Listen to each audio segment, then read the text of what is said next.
ಕೆಲವೊಂದು ತಿಂಡಿಗಳೇ ಹಾಗೆ ಮಾಡಲಿಕ್ಕೆ ತುಂಬಾನೇ ಸುಲಭ, ತಿನ್ಲಿಕ್ಕೂ ಅಷ್ಟೇ ರುಚಿಕರವಾಗಿರ್ತದೆ.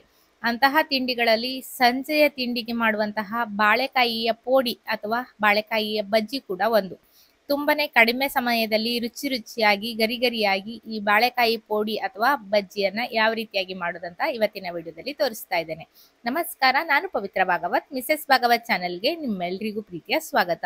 ಬಾಳೆಕಾಯಿಯ ಪೋಡಿಯನ್ನ ಮಾಡ್ಲಿಕ್ಕೆ ಒಂದು ದೊಡ್ಡ ಬೌಲಲ್ಲಿ 1 ಕಪ್ ಆಗುವಷ್ಟು ಅಕ್ಕಿ ಹಿಟ್ಟನ್ನ ಹಾಕೊಂಡಿದ್ದೇನೆ. ನಂತರ ಇದಕ್ಕೆ 2 ಟೇಬಲ್ ಚಮಚ ಆಗುವಷ್ಟು ಕಡಲೆ ಹಿಟ್ಟನ್ನ ಹಾಕೊಂಡಿದ್ದೇನೆ. ಕಡಲೆ ಹಿಟ್ಟನ್ನ ಜಾಸ್ತಿ ಹಾಕೊಂಡ್ರೆ ಹಿಟ್ಟು ದಪ್ಪ ಆಗ್ತದೆ, ರುಚಿ ಅಷ್ಟು ಚೆನ್ನಾಗಿ ಬರುವುದಿಲ್ಲ. ಹಾಗಂತ ಕಡಲೆ ಹಿಟ್ಟನ್ನ ಹಾಕದೇ ಇದ್ರೂ ಕೂಡ ಪೋಡಿ ಚೆನ್ನಾಗಿ ಬರುವುದಿಲ್ಲ. ಈಗ ಅದಕ್ಕೆ 1.5 ಟೇಬಲ್ ಚಮಚ ಆಗುವಷ್ಟು ಕಾರ್ನ್ ಫ್ಲೋರ್ ಅನ್ನ ಹಾಕೊಳ್ತಾ ಇದ್ದೇನೆ. ಅಕ್ಕಿ ಹಿಟ್ಟು ಜಾಸ್ತಿ ಇದ್ದಾಗ ಗರಿ ಗರಿಯಾಗಿ ಬರ್ತದೆ. ಕಾರ್ನ್ ಫ್ಲೋರ್ ಹಾಕಿದಾಗ ಇನ್ನೂ ಕೂಡ ಚೆನ್ನಾಗಿ ಗರಿ ಗರಿಯಾಗಿ ನಮ್ಮ ಪೋಡಿ ರೆಡಿ ಆಗ್ತದೆ. ನಂತರ ರುಚಿಗೆ ಬೇಕಾಗುವಷ್ಟು ಉಪ್ಪನ್ನ ನಾನಿಲ್ಲಿ ಹಾಕೊಳ್ತಾ ಇದ್ದೇನೆ.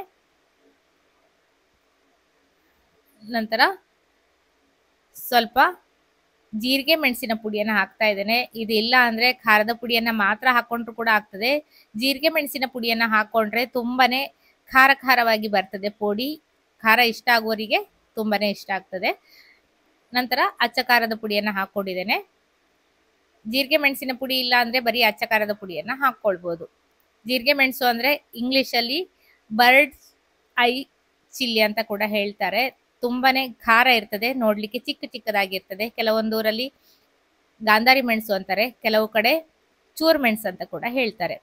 ನಂತರ ಸ್ವಲ್ಪ ಓಮ ಹಾಗೆ ಜೀರಿಗೆನ ಹಾಕೊಂಡಿದ್ದೇನೆ. ಇದಕ್ಕೆ ಸೋಡಾ ಏನು ಹಾಕೋದು ಬೇಡ. ಸೋಡದ ಬದಲಿಗೆ ಹೀಗೆ ಲಿಂಬೆ ಹಣ್ಣಿನ ರಸವನ್ನ ಹಾಕೋದ್ರಿಂದ ಪೋಡಿಯ ಹಿಟ್ಟು ಒಳ್ಳೆ ಗರಿಯಾಗಿ ಬರ್ಲಿಕ್ಕೆ ಹೆಲ್ಪ್ ಆಗ್ತದೆ.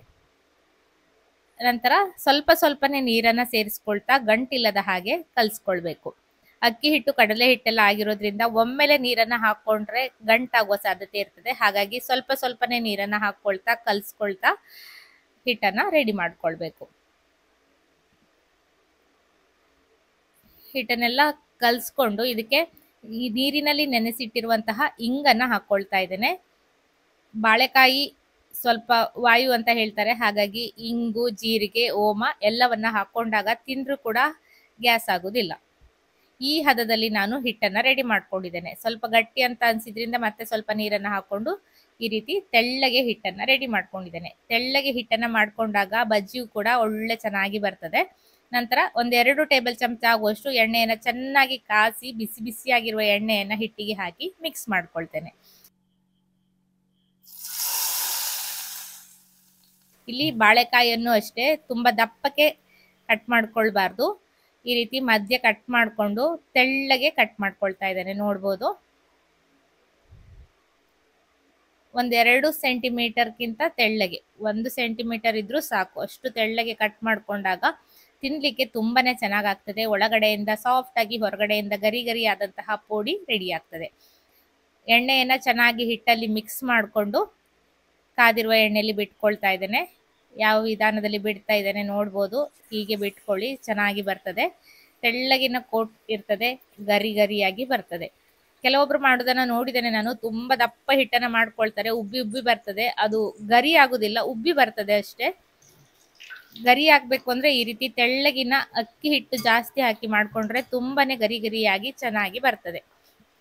ಈ ರೀತಿ ತಿರುವಿ ಹಾಕೊಳ್ತಾ ಗರಿ ಗರಿ ಆಗುವ ತನಕ, ಸ್ವಲ್ಪ ಹೊಂಬಣ್ಣ ಬರುವ ತನಕ ಕರೆದು ತೆಕ್ಕೊಂಡ್ರೆ ಆಯ್ತು. ತುಂಬಾ ಅಂದ್ರೆ ತುಂಬಾನೇ ರುಚಿಕರವಾಗಿರ್ತದೆ. ಒಮ್ಮೆ ಮಾಡಿ ನೋಡಿ, ನಾನು ಹೇಳಿರುವ ಅಳತೆಯಲ್ಲಿ ಮಾಡ್ಕೊಳ್ಳಿ. ಹೇಗೆ ಬಂತು ಅಂತ ಕಮೆಂಟ್ ಅಲ್ಲಿ ತಿಳಿಸಿ. ಸಾಧಾರಣ ಒಂದು 4-5 ಬಾಳೆಕಾಯಿಯವರೆಗೆ ಇಷ್ಟು ಹಿಟ್ಟನ್ನ ಮಾಡ್ಕೊಂಡ್ರೆ ಮಾಡ್ಕೊಳ್ಬಹುದು. ಒಂದು 50-60 ಬಜ್ಜಿವರೆಗೂ ಮಾಡ್ಕೊಳ್ಬಹುದು 1 ಕಪ್ ಅಕ್ಕಿ ಹಿಟ್ಟನ್ನ ಹಾಕೊಂಡ್ರೆ. ಎಲ್ಲ ಪುಡಿಯನ್ನ ಇದೇ ರೀತಿಯಾಗಿ ಬಿಟ್ಕೊಳ್ತಾ ಇದ್ದೇನೆ ನಾನು. ಇವತ್ತಿನ ಈ ಕ್ರಿಸ್ಪಿಯಾದ ಬಾಳೆಕಾಯಿಯ ಬಜ್ಜಿ ಅಥವಾ ಬಾಳೆಕಾಯಿಯ ಪೋಡಿ ರೆಸಿಪಿ ನಿಮ್ಗೆಲ್ಲ ಇಷ್ಟ ಆಗಿದೆ ಅನ್ಕೊಳ್ತೇನೆ. ಇಷ್ಟ ಆದ್ರೆ ಖಂಡಿತ ಒಂದು ಲೈಕ್ ಮಾಡಿ, ಶೇರ್ ಮಾಡಿ, ಅನಿಸಿಕೆನ ಕಮೆಂಟ್ ಅಲ್ಲಿ ತಿಳಿಸಿ. ಹಾಗೆ ಚಾನಲ್ ಅನ್ನ ಸಬ್ಸ್ಕ್ರೈಬ್ ಮಾಡ್ಕೊಂಡು ಸಪೋರ್ಟ್ ಮಾಡಿ ಅಂತ ಕೇಳ್ಕೊಳ್ತೇನೆ.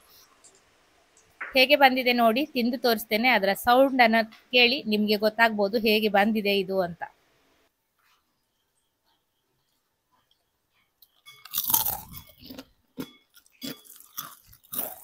ಇವತ್ತಿನ ವಿಡಿಯೋ ಇಷ್ಟ ಆಗಿದೆ ಅನ್ಕೊಳ್ತೇನೆ. ಇಷ್ಟ ಆದ್ರೆ ಖಂಡಿತ ಒಂದು ಲೈಕ್ ಮಾಡಿ. ಇದೇ ರೀತಿ ಇನ್ನೂ ಹೆಚ್ಚಿನ ರೆಸಿಪಿಗಳೊಂದಿಗೆ ಬರ್ತೇನೆ. ಮತ್ತೊಂದು ವಿಡಿಯೋದಲ್ಲಿ ಸಿಗ್ತೇನೆ. ಅಲ್ಲಿವರೆಗೂ ನಮಸ್ಕಾರ.